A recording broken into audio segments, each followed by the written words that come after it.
Progression for me is life. Progression for me is one of the most important parts of the game. So progression is really important for us in Assassin's Creed 2. We live the life of someone. That was the main idea, you know, when we say, let's have a character for over 30 years.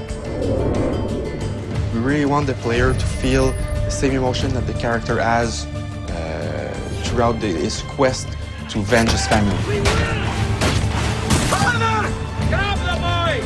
I'll kill you for what you've done! Our game begins in 1476 and it ends in 1503. So it's a considerable span of years for a video game. It's the height of the Italian Renaissance. This is when the most beautiful paintings, the greatest sculptures, the most wonderful architecture are all being built and created. And at the same time, it's a period of political intrigue and drama and violence as well. What do you want, Vieri? So many things. A prettier bride. Oh, and yes, your life.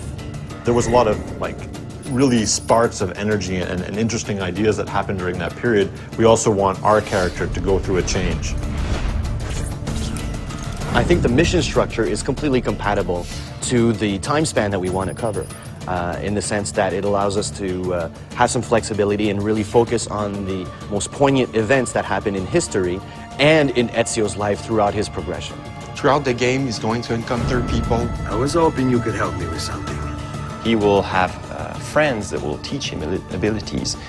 He will be taught fighting by his uncle. He will learn a few skills from the different groups of different factions in the crowd. I'm going to teach you how to survive. He'll also learn by himself a few tricks. And this will make sure that the player progresses in the game in a way that always varies the experience. If your character isn't evolving and it's not like you're not looking, oh, what's my next new toy, or what's the next thing that I'm going to get to play with, the game will feel stale. So it's very, very important that the game feels refreshing.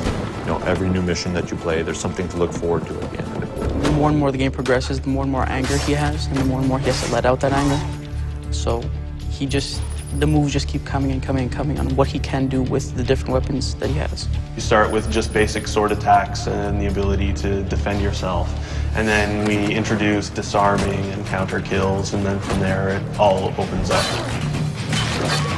The player will be requested to actually buy some of his gear. For example, we have the armors, which will give him more health points, hit points in general. He starts with various sets of armor, the first one being just leather armor, and then it moves throughout more metal armor, provides him more protection. In AC1, we sort of gave the player, without any choice, this is what you're going to learn next. Whereas in AC2, the player has much more choice. Since such a large part of Ezio's story is him, you know, answering the question, who am I and what am I doing here and what's my purpose? You can't answer that question in a year or two. You know, it takes the span of almost his entire life.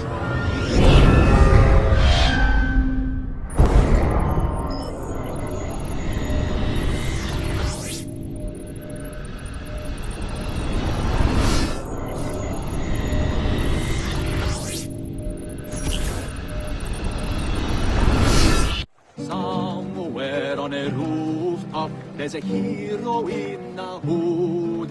Fear him not, lest you who have sinned, for his cause is good.